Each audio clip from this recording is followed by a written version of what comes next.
내가 가진 얼굴을 어떻게 하면 아름답게 만들 것인가. 반지의 제왕에서 골룸보다는 엘프 같은 얼굴을 갖고 싶어 할 것 같아요. 그러면 엘프들은 어떤 얼굴을 갖고 있을 것인가.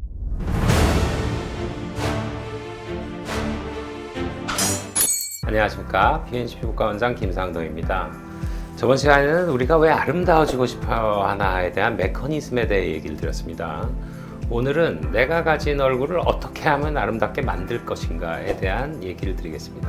일단 아름다워지려면 인간다운 얼굴을 해야겠죠. 반지의 제왕에서 골룸보다는 엘프 같은 얼굴을 갖고 싶어 할 것 같아요. 그러면 엘프들은 어떤 얼굴을 갖고 있을 것인가요?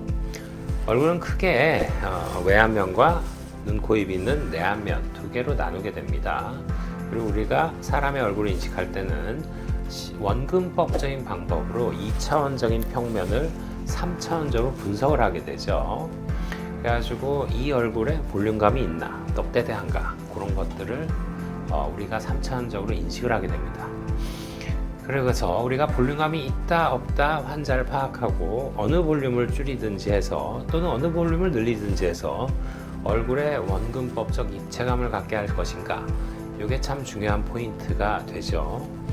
일단은 외안면과 내안면 모두 대칭성이 중요합니다. 근데 이 세상에 있는 모든 생물 중에 50대 50으로 100% 맞는 생물은 없어요. 우리가 엄마 뱃속에서 만들어질 때 이 척추를 기준으로 해서 좌우로 분할을 하는데 이게 대개는 49대 51 또는 48대 52 정도로 분할을 하게 됩니다. 그래서 잘 보면 얼굴들은 다 비대칭이 됩니다. 그래서 대개는 이제 어떤 성형술적인 부작용이나 또는 병적인 상태로 뭐 45대 55 그런 식의 비대칭성을 가지는 경우도 있죠.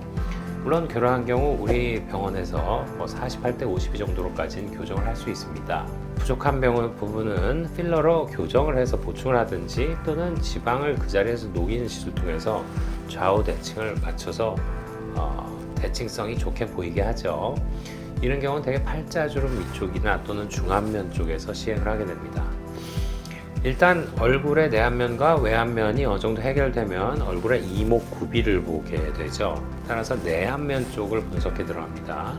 이 부분에서는 필러가 한 몫을 하게 됩니다. 비유를 할게요. 얼굴이란 대안에 눈, 코, 입이라는 과일을 집어넣었어요. 그래서 눈, 코, 입에 분율이 있는데 우리가 코라는 과일을 더 집어넣어서 국을 만들어요. 그러면 코란 맛이 훨씬 많이 나는 과일국이 될 겁니다. 그러면 눈과 입의 맛은 떨어지게 되죠. 이게 기본적으로 내안면을 교정하는 필러의 원리가 됩니다.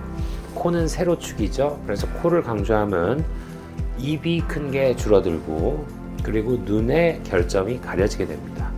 그래서 우리나라에서 쌍꺼풀 수술과 코 수술을 많이 한 이유가 여기에 있어요. 세로축을 강조해서 얼굴을 갸름하게 보이게 하는 거죠.